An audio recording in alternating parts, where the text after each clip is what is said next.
Jokanyo mag bunge la wananchi e kaunti ma Migori seyo moko kuom chenro mag dongruok ma piny owacho ma kaunti no osetimo ma giwacho ni ok kony jopiny. Jafwambo marwa George Juma nigi ler mar wachni. Rango kaka piny owacho ma kaunti ma Migori kete tim chenrogo mag dongruok ma opogore ma bende ong'ere kod dhoge kaka social audit en tich ma bende koro bunge la wananchi e kaunti ma Migori kawo tenore rogno ma ong'ere kaka Community Resource and Empowerment Organization CREEMO koro chako timo e kaunti ma Migori. Gilimo chenrogo mag dongruok ma opogore ma otim kod piny owacho ma kaunti ma Migori marango ka otimgi e rang'iny mowinjore. Nyaka koro watim meaningful engagement mar communities mondo mi gimbe gi own up the project. We are getting some challenges of politics in these things. A social audit en gima ber ahinya nikech organization kaka gima CREEMO gi bunge la wananchi nitimo. Nitiere gap samoro ma sirikal owuon samoro ok ditim. Romani ochopo kod moko ma pisas mawuok e piny owacho ma kaunti ma Migori. Jokanyo mag bunge la wananchi e kaunti ma Migori ne ochiwo lipodgi e wi pi mandonyo mode ward mosetato kaachiel kod pino maruba Catholic mode ward no maruba Ragana. Pero nitiere projects moko minyalo time within the county government tok chop ne japiny nikech gilak gimiluongo ni public participation. Problem nitiere sana kuom leadership magwa kaluwore jok magimiyo contract imi to seche moko yudo ka jatele ma seche moko wuon contract to kelo ng'ate to giwinjore godo to yudo ka ng'ama giwinjore godo ni ok tim this real thing gima japiny timore nade dwaro.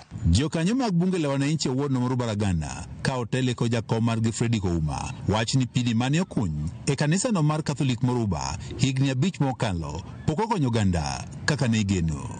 Japiny ywak pigno osebedo kanyo almost madhi 5 years to 5 years ne onge gima osekonyo godo japiny nikech en tangi maduong' monego bed ni ting'o kiosk 14 to i kiosk 14 go wan gi kiosk 3 koro penjo ng'eny maloyo duoko. Nwa gombo mon mi wang'e from the department itself ni to bende pigni notime kiwango ma jopiny bende noyie kode. Giwacho ni kata mano oganda modak e alwora ma okunye pini pod sandore nikech pini ok otur ni oganda kaka piny owacho ma kaunti Migori ne osingo e kinde no manigere.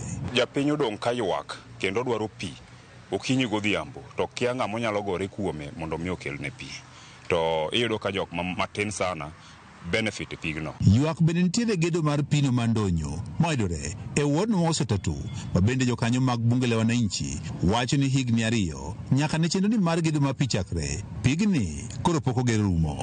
Water tower was made, a tank was placed, then solar were placed, then those solars were again removed. It was not even a drop of water found even a single day. Gipo mana ka machine obiro to nyis wuon puodho no ni dwa kuny pi kanyo.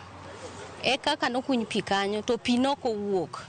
Koro the community ywak nikech pi ok giyud kanyo. Jatatije kambino mar Migori Water and Sanitation Company Sam Nyandiga mane ochopo romone ne owacho ne gidhi kawo okang' mowinjore. Yes, achiel kuom gi en pi mantiere Oruba ma ginyisowa ni nitie kanyo to ji ok ti godo. Apisa no matayo chenro rogno mar CREEMO Dr. Tobias Ogola wach ni gombo margi en ni chenrogo mag dongruok ma itimo kod piny owacho ma kaunti ma Migori koro tim kaka owinjore kendo kalure kod chik. Initially, public participation no kotimo Oruba kanyo, to be honest. Why? Because project no chake regime mokwongo cha. To regime cha nentie so many things mane poko get in place. And maki makilo problem. George Juma, Ramogi TV, Migori. Riwruok ma